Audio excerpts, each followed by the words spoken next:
Could Ben Tennyson actually stop Conquest? Because if an evil grey-haired Superman arrives on Earth and starts wreaking havoc and threatening planetary destruction, there's only one person who can answer the call, and I'm sure he'd stand ready for the arrival of the universe's boogeyman.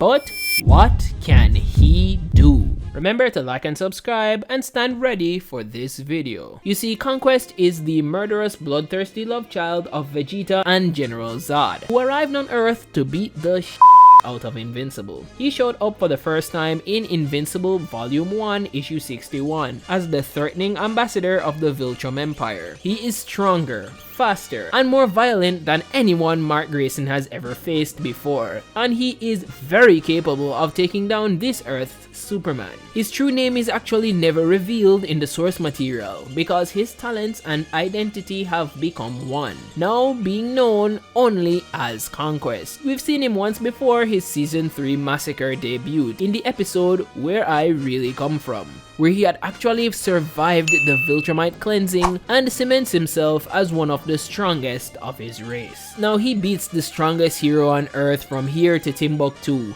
destroying cities, shredding oceans, and taking thousands of lives. But here's a solution. An epic flight sequence of Ben Tennyson flying out of the RV at breakneck speeds, just like Oliver, in order to rescue Mark and stop the lonely Viltrumite. You see, Ben cannot help but run towards danger, even if it seems like he's outmatched. But would Ben Tennyson be delivering the big ass beatdown, or would he become one with the pavement like, Oh my god! And trust me, the outcome of this fight is definitely going to surprise you. We're sticking with Kid Ben for this battle and grading both fighters with these 4 criteria: stamina, attack potency, combat efficiency, and personality, to see who will win. It all starts with your stamina, because stamina in a combat scenario is heavily dependent on how long you can last in a fight before you are overwhelmed by fatigue. Kid Tennyson's stamina is very dependent on which alien he chooses to use in battle, with aliens like Grey Matter and Ripjaws possessing the least expendable stamina on land, and big fighters like Four Arms being able to slug it out all day.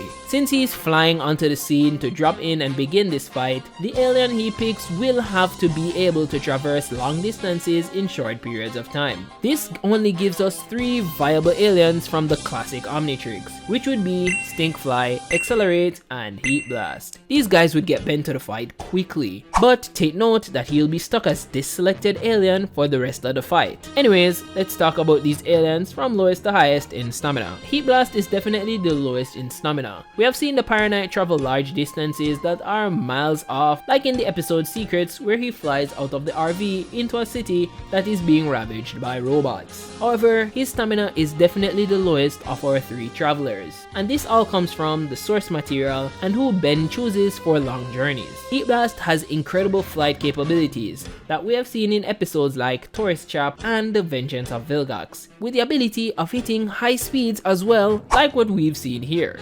Getting dizzy. Which I am sure is a lot faster than Stinkfly. But we aren't talking about speed. We're talking about that prolonged physical or mental effort which has never been a specialty for Heat Blast in travel or combat. Hence why he is never chosen for those high endurance missions. Because when Ben needs to go for longer journeys, he picks either of these 2 aliens that are left basically all the time. Well, Stinkfly's effectiveness in flight doesn't come from his speed, but his ability to travel long distances without any issue of fatigue. We've seen this in nearly all of his appearances, like in the Ultimate Weapon where he carries the family, Camp Fair where he traversed the entire large campsite, and of course in Merry Christmas where he was literally a Stinkfly reindeer. Stink deer? You get the idea. This guy can travel far and wide without stopping. But that is nothing in comparison to the Cobalt Velociraptor. He is able to casually travel hundreds of miles in minutes. There are so many instances of him doing that. Like, come on! He has even traveled the entire Earth constantly with no biggie. He has the lungs of 10 Kenyan marathon runners. This guy is insane. But what do these feats of stamina have on the oldest Viltrumite? Now, his stamina is quite the thing, because during his battle with Mark, he is going from city to city without even breaking a sweat. You would think that he is just built different with stamina to circle the globe. But nope, he does a lot more, going into orbit without difficulty and even traversing the vast boundless reaches of space without a ship or a suit. Son, his stamina is quite literally boundless. So if he does get into a fight, he could do this all day. But stamina isn't all that wins a fight. Otherwise, every boxer would be Mike Tyson. We need to be able to dish out damage in a meaningful way during combat. So I've ranked our travelers in attack potency, starting with Stinkfly, our weakest. The lime green Slimefly has never been a go-to fighter for Ben in any case. However, he does have his own strengths that we get to see on full display in the episode Washington BC. He is able to take down a mutated parrot, which is pretty cool, and he's also single-handedly stopped the Jurassic Park from happening. But he could only have done these through using his aerial mobility and slime. It's more of a creative display than a display of raw power. And when he actually gets an encounter with someone with real, serious fighting power, it didn't end well.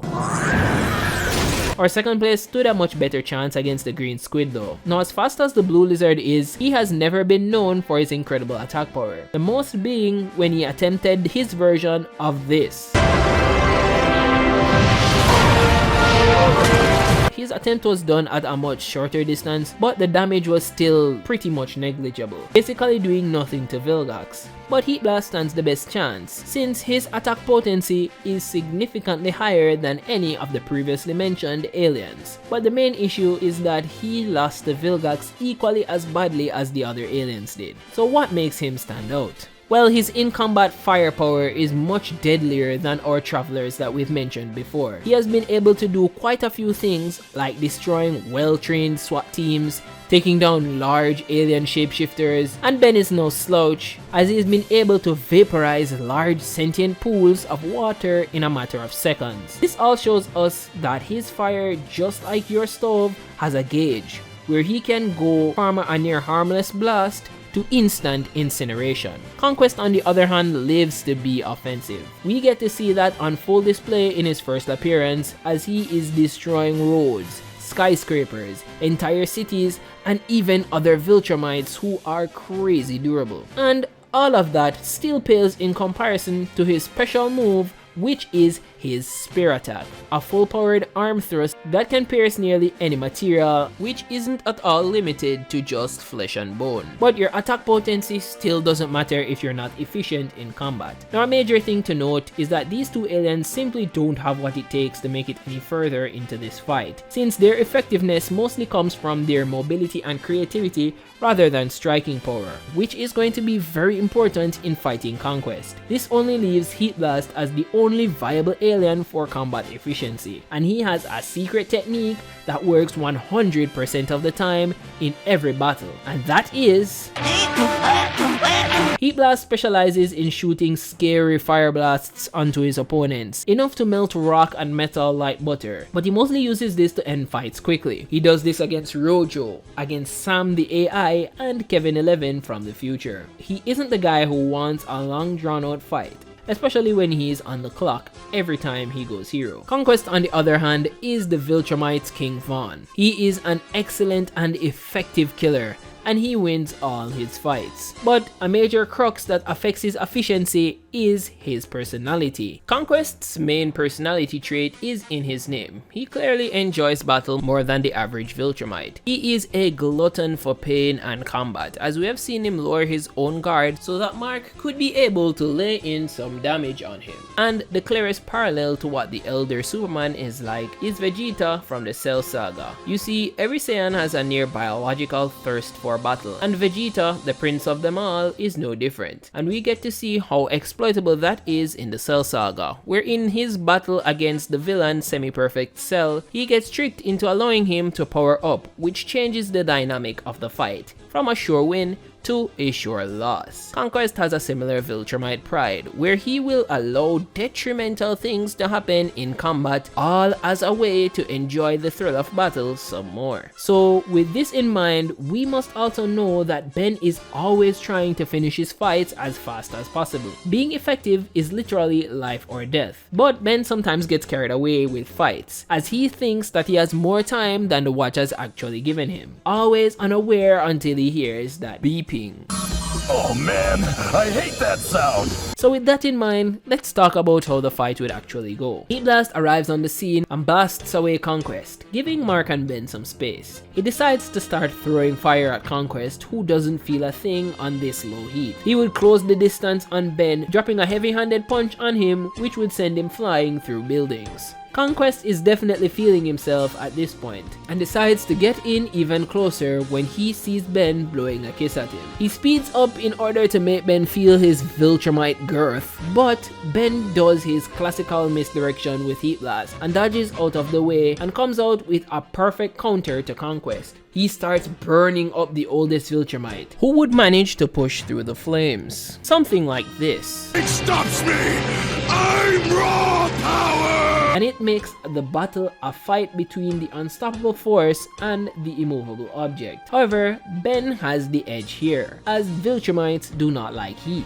We've seen this in Prismark, who has been completely disfigured because of high temperatures that he was exposed to in a Viltrumite prison in his own reality. And we see another Viltrumite burnt nearly to ash when he's near the sun. With the sun's heat being at about 15 million degrees, that gives us a fixed number to aim for in order to take down Conquest. But could Ben's Heat Blast reach that kind of temperature? Well. What if I told you that his plasma composition of his body is the source of his win condition? With the hottest plasma on Earth hitting hundreds of millions of degrees Celsius, this would absolutely incinerate Conquest as long as Ben can tap into the heat before Conquest gets onto him. Then take it! Raw!